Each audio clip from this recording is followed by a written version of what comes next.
Ngayong araw nga mga maren, magkakaroon na ng bubong, ito nga magiging tirahan nga ng magiging baboy nga natin. Nagdala na nga rin sila mga maren ng tubig para nga may mainom nga sila dito. At eto nga't bumili na nga sila ng bubong para nga sa magiging bahay nga ng mga baboy nga natin. Kailangan na rin kasi talaga tong matapos para nga bago umalis si Kuya Richard ay tapos na dahil aalis nga siya tulad ng sabi ko nitong mga nakaraan. Dumami-dami na rin pala mga mare yung mga itlog nga natin at eto nga't pinagpupulot na nga rin nila dito. Nakakatuwa nga lang din mga mare, malinis na nga yung itlog dahil nga meron pa nga ring ipa. Naisip nga namin mga mare kapag hindi na nga talaga tuloy yung ng itlog etong mga itik, papalitan na nga lang ng bibi o kaya naman manok. Kasi hindi pa kasi magastos yun mga mare at pwede nga pakawalan nga dito. At kung mapapansin nyo nga rin mga mare, mukha nga siyang madami na pinupulot ni Naki pero magkasama sa 2 araw nga yan. At eto nga mga mare, si Kuya Richard kahit nga umulan ayan nagdidilig nga rin siya at napakaganda rin talaga ng mga patola nga natin dito. Nakakatuwa kasi mga mare, mga tanim natin dito ay kapag ngay naalagaan ayaw mong sipagtubo ng maayos. Naku mga mare, tiyak maririnig nyo nga si Gael na nagsasanay na nga ditong magsalita. Pagmulat pa nga lang ng mata niyan mga mare ay talagang gustong gusto na magsalita. Yung mga nagtatanong ako ilang buwan na nga si Gael, 7 buwan na nga siya mga mare. O diba ang bilis lang ng panahon, parang kailan nga lang nung nalaman kong buntis ako, ngayon naman 7 buwan na, mag-1 taon na rin. Sinasabi nga ng iba mga mare, sundan ko na daw, sa totoo lang ayoko pa. Kung pwede nga lang din ay wag na,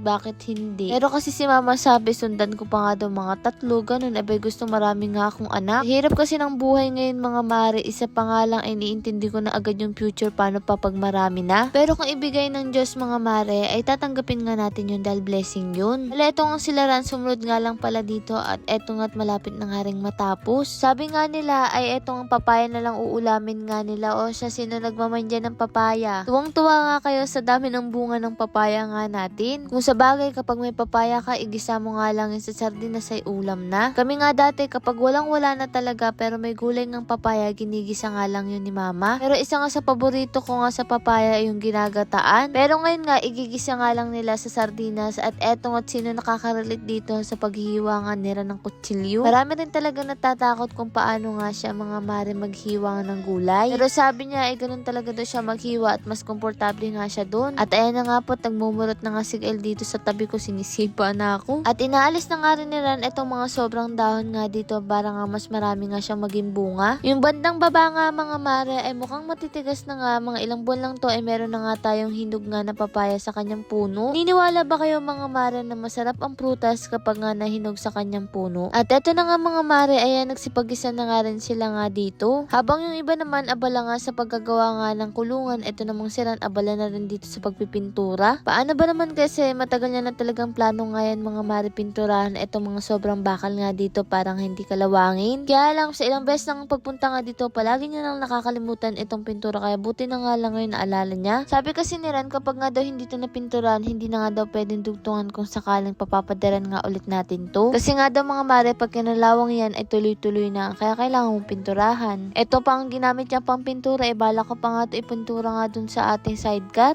Napakaganda nga ng pagkapula nga nito mga mare. Kaya ba mga mare makulimlim nga rin sa inyo? May nabasa kasi ako sa balita, kailangan na nga daw natin maglaba. Paano ba naman ilang araw nga daw magiging makulimlim at maulan? O may mga lugar pa rin talaga na tag-araw pa rin hanggang ngayon. At eto nga't habang abala nga sila doon, abala nga rin etong si Eric mga maring mag-asikaso nga dito ng sardinas. Di rin talaga nawawala ang sili. Naku mga mare, sabi nga Almoranas is waving daw. Pero sabi naman mga mare, hindi naman daw totoo yun na dahil nga ang sili. Ewan ko lang ha. Kung mali ako mga mare, itama nyo na nga lang din ako. At eto nga't malapit na nga rin to matapos. Magiging mahaba nga ang video na ito mga mare, kaya pagpasensyahan nyo na. At eto, regalo na rin namin sa mga nagre-request na nga nahabaan. Kapag kasi mga mare 3 minutes or 4 minutes nga yung mga vlog nga natin, marami nagko-comment na nabibitin nga daw sila. Yung iba kasi daw yung mga vlog nga natin mga mare, pangpatulog nila, pangpawala ng stress. Diba kasi mga mare, sa maghapon mo nga sa trabaho, kapag nga umahawak ka nga ng cellphone, gabi na. Ito mga mare, isa sa ating product. Yan.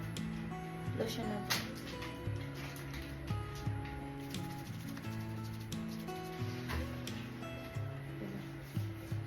Pag umaalis ako mga mare, nilalagyan ko din to kasi hindi pantay nakakaya.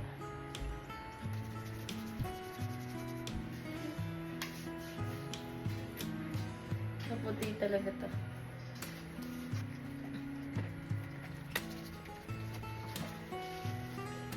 Ito mga mare ang ating toner.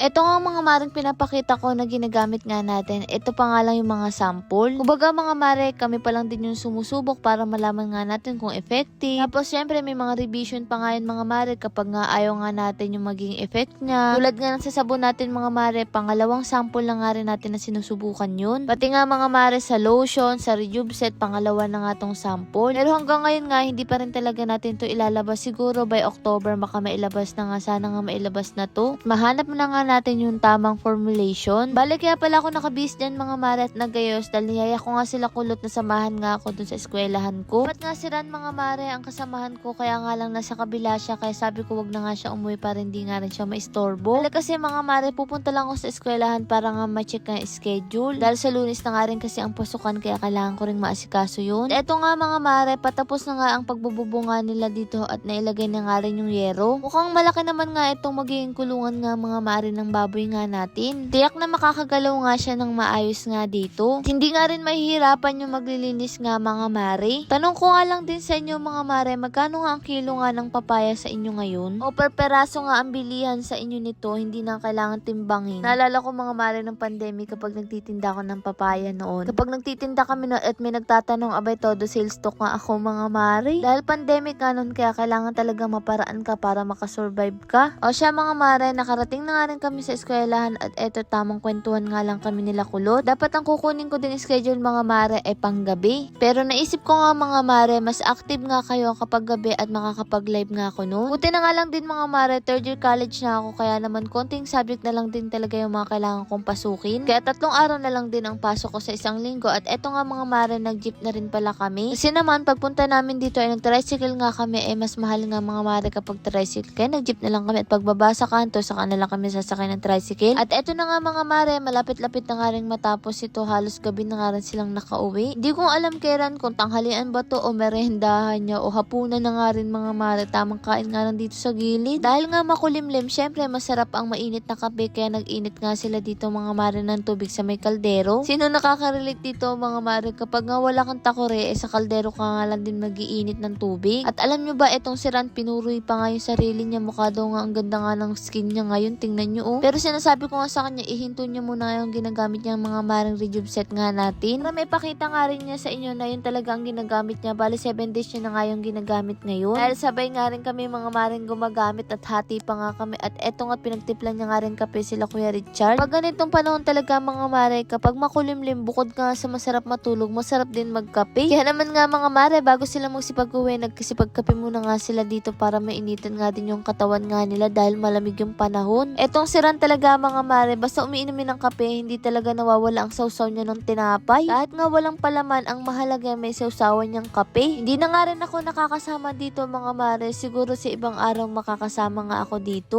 Lord, maraming salamat po sa lahat ng blessing at syempre sa inyo mga mare. Paano ba yan? Bukas na lang ulit.